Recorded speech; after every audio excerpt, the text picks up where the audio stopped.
Господин Касами, зашто ќе се залага БЕС на овие парламентарни избори и зошто влеговте во коалиција со СДСМ? БЕС-а ќе се залага да конечно Македонија влезе во Европската Унија.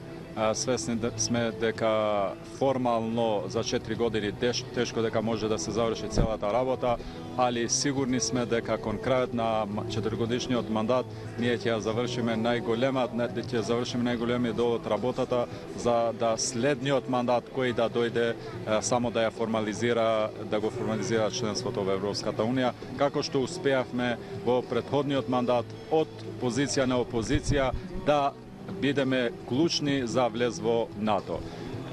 Влеговме во оваа коалиција затоа што имавме едно искуство во делот на соработката на движењето БЕС-а со Социјалдемократскиот сојуз на Македонија, во делот на уставните измени, кај што гласот на движењето БЕС како опозициона партија беше клучен и Македонија денеска е постабилна земја, 30-та членка земја на НАТО. Цениме дека можеме да делиме заеднички вредности како партии, а тоа е да бидеме членка на Европската Унија, затоа што и албанците и македонците и сите етнички заедници во Македонија вреди да бидат и да ги делат европските вредности. Како ја оценувате идејата на ДУИ со која што се погласно настапуваат во текот на оваа кампања за премиер албанец? Прво мора да разјасниме дека не се работи за премиер албанец, се работи за предлогот на ДУИ Насер Зибери да биде нивен предлог за иден премиер на Северна Македонија. Го цениме како предизборен трик, како предизборно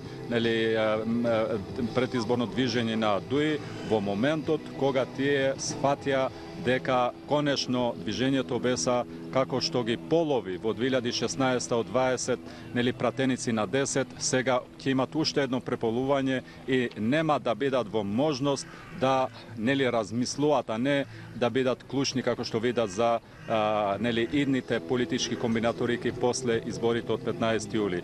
Тие нека се спремат за опозиција со 5 пратеници, дали ќе можат и да формираат пратеничка група. Дали со евентуалното доаѓање на позиција премиер албанец може да дојде до влошување на меѓуетничките односи во државата? Во никој случај јас ценам дека и албанците, како и македонците, сите етнички заедници имат луѓе, имат кадри со кои може да ја водат државата и да бидеме во европската фамилија на народи и држави, но кога ова голема идеја се предлага од една партија која 18 години создаваше само корумпирани кадри и самиот пример со Насер Зибери покажува дека дуи 18 години не успеа да создаде свој човек со кој може да се понесат и да кажат пред целата јавност во Македонија ова е нашиот модел за успешен политичар и со овој можеме да ја водиме државата. Со самото тоа што се вратија на кадрите од просперитетот кој изумира пред десетина години покажува дека ДУИ нема капацитет, нема потенцијал, а најмалку има волја да ја води државата во интерес на сите граѓани. Тие кога увидуваат дека конечно ќе одат во опозиција, излегува со ова голема идеја. Инаку јас ценам дека тоа ќе биде додатна вредност на Македонија кога ќе имаме премиер дали албанец, дали турчин, дали од било која етничка заедница во Македонија.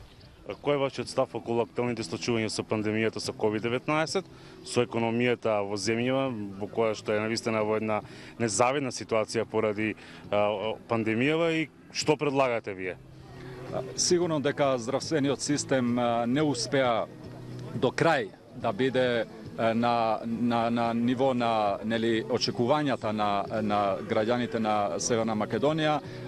Ние затоа во тој правец во нашата предизборна програма како коалиција можеме предлагаме минимум околу 200 милиони евра да се инвестираат во здравството за да имаме можност во следните да не даде Бог да се судруваме со вакви ситуации да може подобро да се справиме. Инаку што се однесува во економскиот дел, ценам дека ќе биде најголемиот предизвик на идната влада. Македонија успеа некако да се справи со моменталната ситуација, особено од економски аспект, со сите овие мерки кои се во делот на поддршка на побарувачката, нели, на широката агрегатната побарувачка, но ценам дека тек следната влада ќе треба сериозно, ќе треба да се справи со среднорочните и долгорочните ефекти од пандемијата. И за крај, што правите за поголема излезност на граѓаните на овие избори?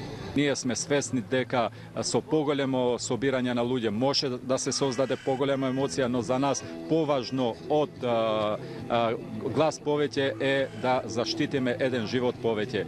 Ги молиме, значи во сите наши собири ги молиме граѓаните, иако ситуацијата е комплексна со COVID-19, сепак е уставна обврска, граѓанска обврска, демократска обврска на 15 јули да излезат да гласат, затоа што идната влада ќе треба да се грижи за нивното здравје, за нивната економија, за Македонија полесно да се справи со целата оваа ситуација. Господин Касами, благодарам за интервјуто за Гласот на Америка. Мило ми беше, благодарам исто од вас.